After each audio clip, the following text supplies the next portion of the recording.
नमस्कार मित्रांनो, आज आपण पाहणार आहोत लाल लाईनीपासून रोडची दुतर्फा रुंदी, जी की 100 मीटरच्या हिशोबाने 50 मीटर दुतर्फा असेल, तर ती पाहायची पद्धत. प्रथमतः प्ले स्टोअरमध्ये जावे, तिथे लँड मेजरमेंट ॲप म्हणून टाईप करावे. तर माझ्याकडे हा ऑलरेडी इन्स्टॉल केलेला आहे.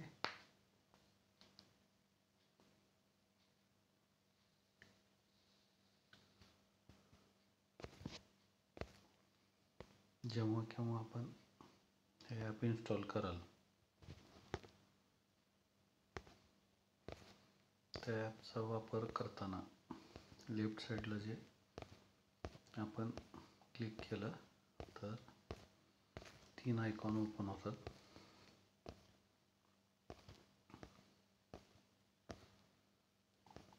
चला आपण उदाहरणासाठी आमच्या गावी जाऊन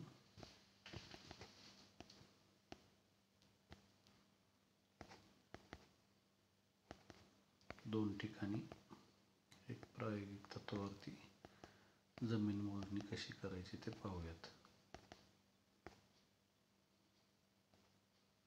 प्रथमतः आपण पाहूयात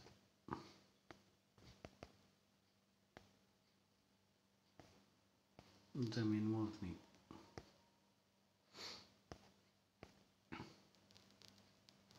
समजा डिस्टन्समध्ये गेलो आपण तर मॅन्युअल मेजरमेंट ऑप्शन येईल. तर त्या ठिकाणी समजा ही लाल लाईन आहे, तर तिथं पॉईंट हे करायचा आणि वरच्या बाजूला तुम्हाला डिस्टन्समध्ये 50 मीटर ॲडजस्ट करायचं.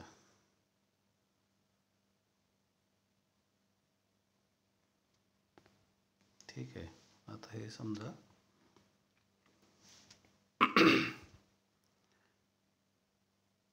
आडवं झालं तर सायमल्टेनियसली डाव्या बाजूला तुम्ही तीच खूण टाकू शकता.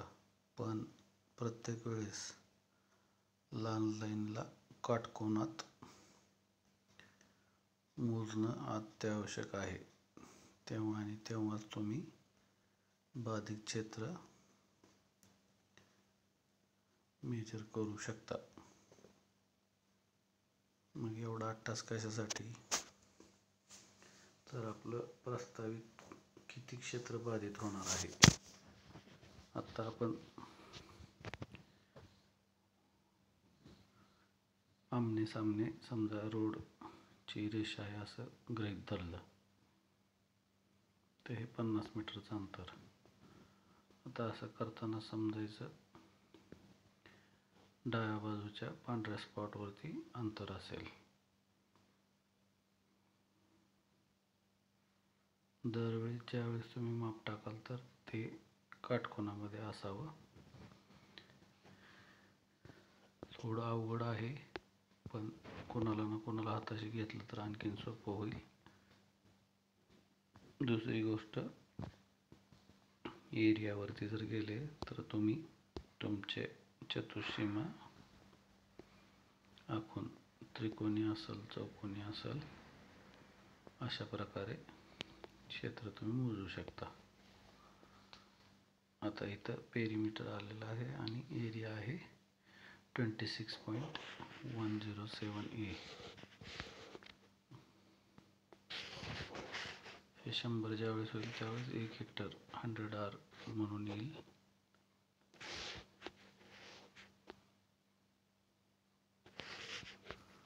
त्याच्यापेक्षा कमी जर असेल तर तेवढे गुंठे पकडायचे. आता थोडक्यात 62 गुंठे आहे. तर असे 4 डॉट एकत्र केले, कुठल्याही प्रकारे तुम्ही क्षेत्रफळ मोजू शकता. आशा करतो की ही माहिती आपणास सार्थकी लागेल. आता समजा हे झालं पूर्व पश्चिम पाहिलं आपण.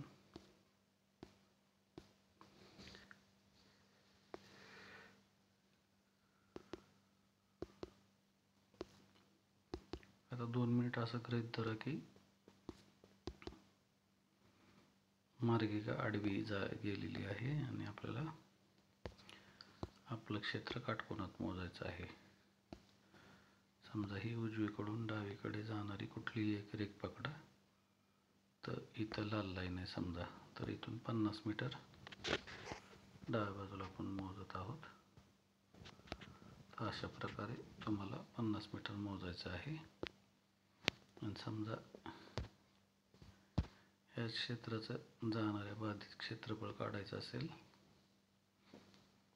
तर हा एक पॉईंट, हा एक पॉईंट, समजा इथपर्यंतची पट्टी असेल किंवा इथपर्यंतची पट्टी असेल, तर असं एकंदरीत संकल्पित आहे हे. तर 8 गुंठे क्षेत्रफळ इथं वरती एरिया दाखवतं, तर असं गृहीत धरू शकता तुम्ही.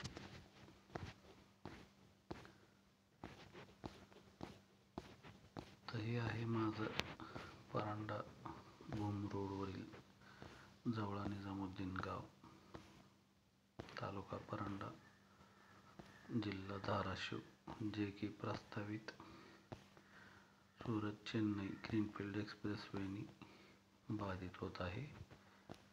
आणि आता आपण विचार करत आहोत नागपूरपासून गोव्याच्या मार्गे. सपोज हे नागपूर, हे गोवा, तर एक संकल्पित टाकलेलं आहे. तर ही जी हिरवी लाईन आहे तर आपल्या मॅपमध्ये लाल लाईन आहे. तर तिला आता ही आहे ती नैऋत्येपासून ईशान्येकडे आहे. तर हिला आपल्याला ज्या वेळेस जिथं वळण घेईल त्या वेळेस उजवं डावं काटकोनामध्ये लाल लाईनीपासून आपल्याला बिंदू घ्यायचे आहेत आणि आपलं 50 मीटरचं अंतर मोजायचं आहे. तसेच हे झालं डिस्टन्समध्ये. आणि ज्यावेळेस तुम्हाला एरिया मोजायचा असेल तर तो तुमच्या ॲक्च्युअल प्लॉट, आता ही लँड मेजरमेंट आहे म्हणजे आपण आत्ता माझ्या गावाकडच्या जमिनीवरती प्रात्यक्षिक पाहिलं, तर असंच प्रात्यक्षिक तुम्ही स्वतःच्या बाधित होणाऱ्या प्लॉटवरती कमी जास्त प्रमाणात बघू शकता. हे कशासाठी तर समाधानासाठी.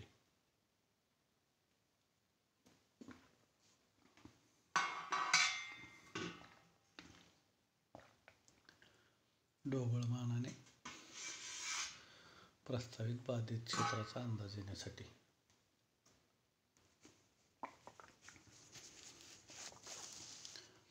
लाल लाईनीला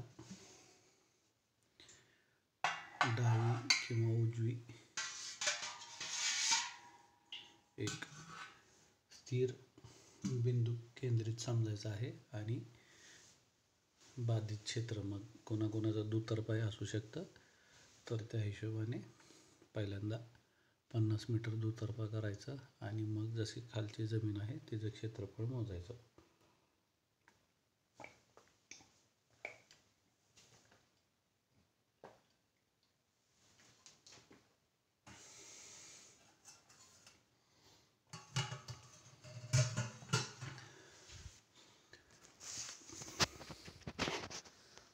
परत एकदा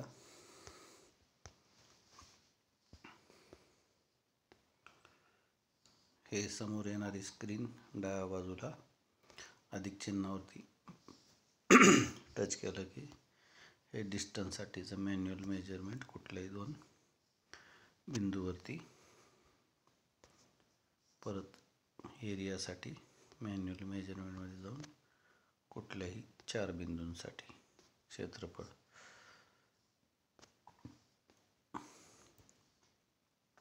आशा करतो सर्वांना हा व्हिडिओ मार्गदर्शक ठरावा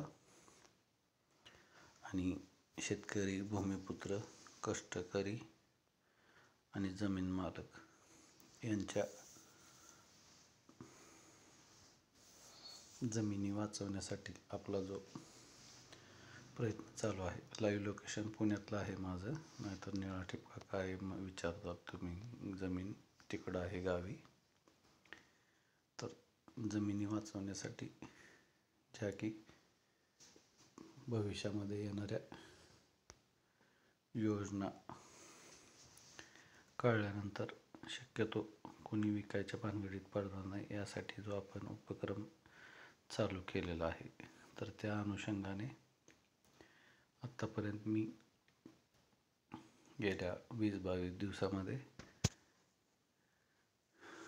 अंदाजे 50 ते 100 कॉल अटेंड करू शकलेलो आहे. दुसरी गोष्ट 150 ते 200 स्पॉट आयडेंटिफाय करून त्यांना ॲन्सर देऊ शकलेलो आहे. तसेच एक शेकडो कमेंट्स असतील यूट्यूबला, तर त्याला थोडंसं उत्तर देऊ शकतो आहे. तर ह्या सगळ्या गोष्टी ह्याच्यासाठी सांगतो आहे की परिपूर्ण कोणीच नाही आहे. मी आपल्याला न्याय देऊ शकत नाही आहे हे मलाही माहिती. तर त्याबद्दल दिलगिरी व्यक्त करतो. भलेही मग फोन अटेंड करणं असेल किंवा गुगल लोकेशनच्या स्पॉटला उत्तर देणं असेल किंवा इकडं कमेंटला रिप्लाय करणं असेल, तर आपण परत एकदा गुगल मॅप्सवरती जाऊन लोकेशन पाठवू शकता आणि ज्यांची खात्री पटलेली आहे, ज्यांच्या लक्षात आलेलं आहे, ते मेजरमेंट बघू शकतात की 50 मीटरच्या अंदाजाने किती क्षेत्र बाधित होईल आणि त्या अंदाजाने क्षेत्रफळ काढण्यासाठी आत्ता सांगितल्याप्रमाणे प्रयत्न करावेत. दुसरी गोष्ट, रोड कधी चालू, काम कधी चालू होईल, मावेजा किती भेटेल ह्याबद्दल मी काही सांगू इच्छित नाही. माझं फक्त एकच काम आहे की यवतमाळ असेल, पुढं हिंगोली असेल, नांदेड असेल, परभणी असेल, बीड असेल, लातूर असेल, धाराशिव असेल, सोलापूर असेल, सांगली असेल, कोल्हापूर आणि सिंधुदुर्ग ह्या जिल्ह्यांमधून ही मार्गिका जाणार आहे. तर येथील शेतकरी, भूमिपुत्र, जमीन मालक आणि कष्टकऱ्यांच्या जनजागृतीसाठी की ॲटलिस्ट त्यांना माहिती तरी पडावं की आपल्या भागामधून प्रस्तावित असं काहीतरी नियोजित आहे. एवढ्यासाठी हा प्रपंच. सगळ्यात महत्त्वाचं, ज्या मित्रांकडं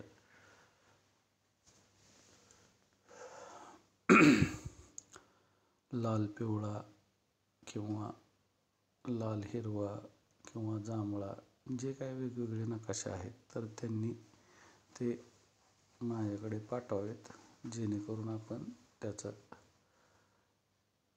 आपणास विश्लेषण करून सांगू शकू. ढोबळमानाने आत्तापर्यंत पडताळणी केलेल्या माहितीनुसार 3.25च्या आसपास, म्हणजे जवळजवळ 323 ते 325 किलोमीटर हा गोपीनाथगडचा पायथा असेल. तिथून पुढे 552चा सांगोला वेळापूर रोडचा क्रॉसिंग असेल, अंदाजे 552, म्हणजे एक 50 ते 55 पकडा समजा सोपं जाण्यासाठी. त्याला एक 15 किलोमीटर कमी जास्त 530 ते 35 पंढरपूर पूर्वचा, म्हणजे कासेगाव वगैरे भाग असेल. तसंच पुढे सिद्धनाथाच्या आसपास 10 किलोमीटर प्लस असेल. सुरत चेन्नई जिथं क्रॉस होतो तो स्पॉट अंदाजे 450 ते 450 दरम्यान असेल आणि इकडूनही जवळजवळ तसंच असेल. सुरतकडून चेन्नईकडे जाताना बार्शीच्या आसपास 400 450 आहे. तर आपल्या खुंटेवाडीमध्ये सेम 450 ते 450 दरम्यान कॉमन आकडा आहे की तिथून नागपूर असेल. नागपूर म्हणजे जो स्टार्टिंग पॉईंट आहे वर्ध्याजवळचा, आणि इकडं सुरत हे इक्विडिस्टन्स असेल. आणि पुढे जर विचार केला बोरगाव नाक्याच्या उत्तरेला 172-73 म्हणजे 70 ते 75 पुणे बेंगलोरचा माइलस्टोन असेल. आणि नागपूर पत्रादेवीचा, नागपूर गोवाचा एक इथून ॲड करा एक 600 ते 700 किलोमीटर दरम्यानचा. म्हणजे डिटेल हळूहळू घेऊन येतोच आहे तुमच्यासमोर, पडताळणी होईल तशी. परत एकदा सांगतो, गोपीनाथ गडाच्या पायथ्याला परळी वैद्यनाथ ते बीड हायवेला आणि सांगोला ते वेळापूर रोडला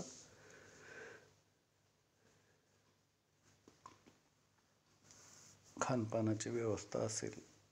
किती क्षेत्र असेल, काय असेल, त्याबद्दलही सविस्तर माहिती आपणास देण्यात येईल. सगळ्यात महत्त्वाचं, मी फक्त गाव याद्या पाठवू नका असं सांगितलेलं आहे सगळ्यांना आवाहन करून. तर लाल जी रेषा आपली आहे व्हिडिओमध्ये जे दिसतो जो भाग, तर तिथले गट नंबर पडताळून व्हिडिओचा स्क्रीनशॉट वगैरे घेऊन तुम्ही काटकोनामध्ये आपलं अपेक्षित क्षेत्र जे बाधित होऊ शकतं ह्याची पडताळणी करू शकता, जसं की आत्ता व्हिडिओच्या सुरुवातीला सांगितलं ते. आणि याद्या याच्यासाठी मागवत नाही आहे की आणखीन किचकटपणा वाढेल.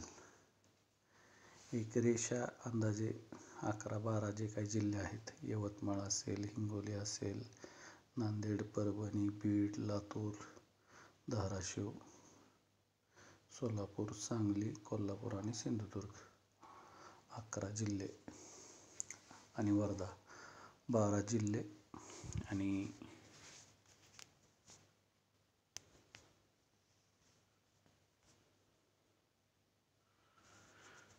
12 जिल्हे आणि त्याच्यामधून प्रभावित होणारे तालुके. तर हे असे स्क्रीनच्या रिझोल्युशनमध्ये मला पटकन कवर करता येतात. त्यामुळे मी तो किचकटपणा टाळत आहे जो की महसूलच्या अधिकारात येतो.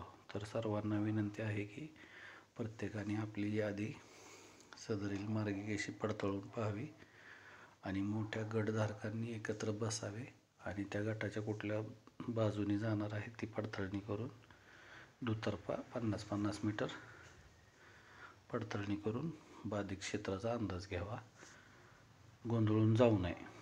आता काही जण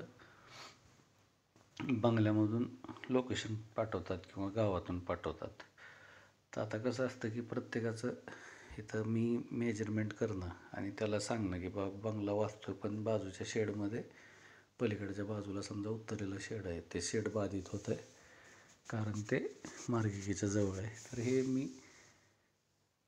प्रत्येकाला वैयक्तिकरित्या नाही का सांगू शकत नाही बसत, की मला खात्री नसते की ते शेड त्याचं आहे का नाही आहे. तर थोडंसं प्रत्येक गोष्टीला मला इथून तुम्हाला अपडेट द्यायला थोडंसं लिमिटेशन आहे.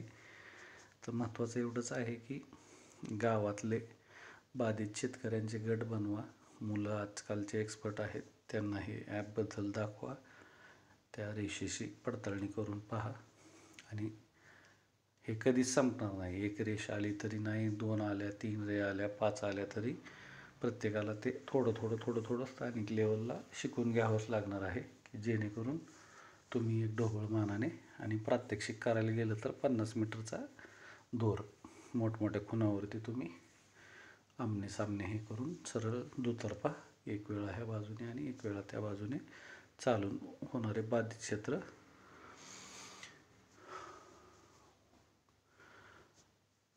ओळखू शकता किंवा त्याची खुणबाट बांधू शकता. आता हे सगळं एवढ्यासाठी की विहीर जाणार आहे, बोर जाणार आहे, बांधकाम जाणार आहे, तर त्या अनुषंगाने पुढच्या तयारीला लागणं गरजेचं आहे तुम्हाला, की क्षेत्र किती जाणार आहे, त्याचा अंदाजे आपल्याला पैसे किती येतील, मग तिथून आजूबाजूला जमीन कुठं अवेलेबल आहे का, किंवा उद्या रोडचं क्रॉसिंग कुठं होतं आहे तिथं जमीन मिळू शकते का. तर हे मार्गिका येणार आहे, तर त्या अनुषंगाने पुढं जे धोक्याची सूचना आहे तर ती आपल्याला उरकती जर घ्यायची असेल तर त्यांच्यासाठी हे मार्गदर्शक आहे.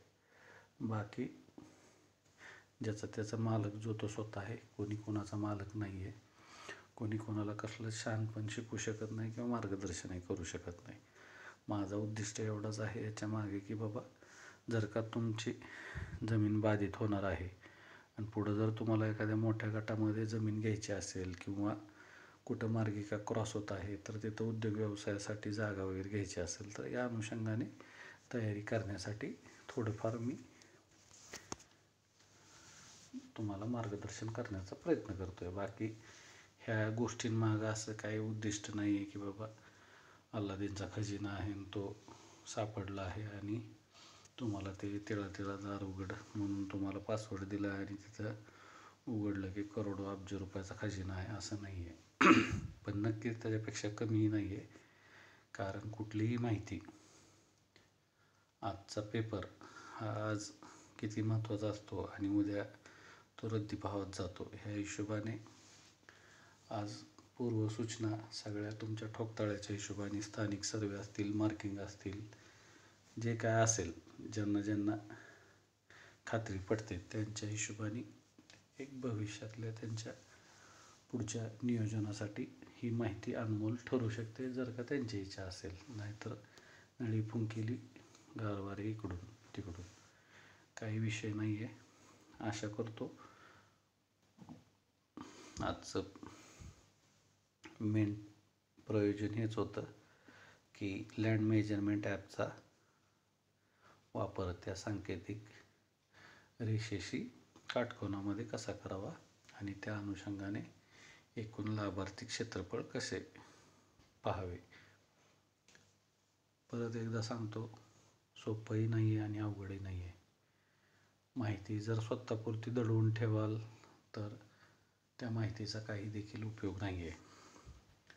पण ज्यावेळेस तुम्ही लोकांना सांगायचा प्रयत्न करताल, आता मीही परिपूर्ण नाही आहे, लक्षात ठेवा, मी तुम्हाला कसं तरी ओबडतोबड सांगायचा प्रयत्न करतो आहे, जेणेकरून 5-50 जणं तुम्ही बसले, कुणीतरी एखादं हुशार निघालंच गावामध्ये की जे सांगेल ठीक आहे बाबा, मला माहिती आहे, इकडं एक जण त्याला वेळ मिळेल तसं तो सांगू शकेल की बाबा असं असं आहे, हे अंदाजे असं असं, आणि त्या लोकेशनला जाऊन तुम्ही प्रात्यक्षिकही बघू शकता.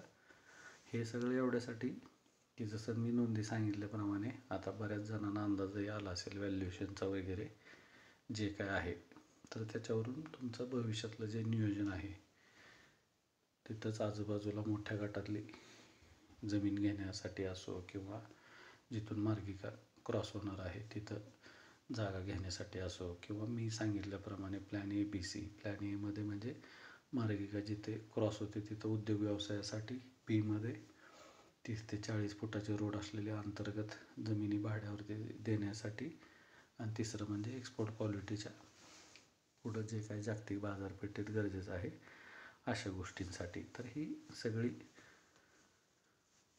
भविष्याची तयारी करता यावी ह्यासाठी हा प्रयत्न हळूहळू का होईना सगळे पुढे जाऊ हे सगळ्यात महत्त्वाचं. फार जोरात कोणतरी पुढं जायचा प्रयत्न करत असेल, पण जर का समाजच मागं राहत असेल तर त्या एखाद्या व्यक्तीचा पुढे जाण्यात काहीही मजा नाही आहे, असं तरी मानणाऱ्यांपैकी मी आहे. त्यामुळे मला माहिती बऱ्याच जणांना गडबड आहे की मुहूर्त कधी आहे, पैसे कधी येतील पुढचे, पण हे एवढं सोपं नाही आहे. आजूबाजूच्या अधिग्रहणं बघा आणि त्या हिशोबाने अंदाज काढा. त्यावरती आत्ताच मी भाष्य करणार नाही, कारण विषय तिकडे जाईल. त्याच्यावरती एक सविस्तर व्हिडिओ नक्कीच करेल मी, काळजी करू नका. पण आत्ता या 11-12 जिल्ह्यातील मार्गिका पहिल्यांदा खूनगाठ बांधून प्रत्येकाला विश्वासार्हता वाटेल अशी समजावून सांगणे मला तरी सध्या महत्त्वाचे वाटते, जेणेकरून तो प्रत्येक लाभार्थी बाधित जो कोणी आहे तर त्याला त्याच्या भविष्याचे निर्णय घेण्यासाठी योग्य आणि सोयीस्कर मार्गदर्शन मिळेल, पोचेल असा तरी माझा प्रामाणिक प्रयत्न आहे. बाकी मला सांगितल्याप्रमाणे जो तो आपल्या मर्जीचा मालक आहे, लोकशाही आहे, कसल्याही गोष्टीचं कोणावरतीही कसल्याही प्रकारचं बंधन नाही आहे. सदरील माहिती ही फक्त आणि फक्त भविष्यातील काय पूर्वनियोजित गोष्टी आहेत, तर ह्याची थोडीशी कल्पना येऊन आपल्याला काही आपले भविष्यातले निर्णय आजच घेता यावेत याच्यासाठी. बाकी परत गेल्या व्हिडिओमध्ये पण म्हटलं होतं की पुढचा व्हिडिओ हा 100% पुणे बेंगलोर आणि नागपूर गोवाच्या वज्रचोंडेच्या पश्चिमेच्या क्रॉसिंगचाच असेल. आणि राहिली गोष्ट आणखीन एक मुद्दा की गोष्टी अनुभवावरून सगळ्या गोष्टी माहीत आहेत, पण त्या आत्ता महत्त्वाच्या नाही आहेत. आत्ता सर्वांना फक्त एकच की अलाइनमेंट, इथून तिथून सगळ्याला एकदा ओळखीची करून देणे. त्यासाठी जे काय आहे, तुमच्या स्थानिक खुणा असतील, आपली ही संकल्पित रेषा असेल, आत्ता हे सांगितलेलं ॲप असेल, आणखीन कुठल्या वेगवेगळ्या 2 लाल लाईनी असतील, पिवळी हिरवी असेल, हिरवी लाल असेल, जांभळी हिरवी असेल, रेल्वे उड्डाणपूल, वेगवेगळे घटक आहेत. तर त्या अनुषंगाने पुढं आपण मार्गक्रमण करूयात आणि मार्गदर्शनही वेळोवेळी करूयात. आशा करतो की एका शेतकरी भूमिपुत्राचा, जमीन मालकाचा, कष्टकऱ्याचा हा प्रामाणिक हेतू त्या सर्व बांधवांपर्यंत पोचला असेल की जे ह्या मार्गिकेमध्ये किंवा पंचक्रोशीतले शेतकरी, भूमिपुत्र, कष्टकरी आणि जमीन मालक आहेत.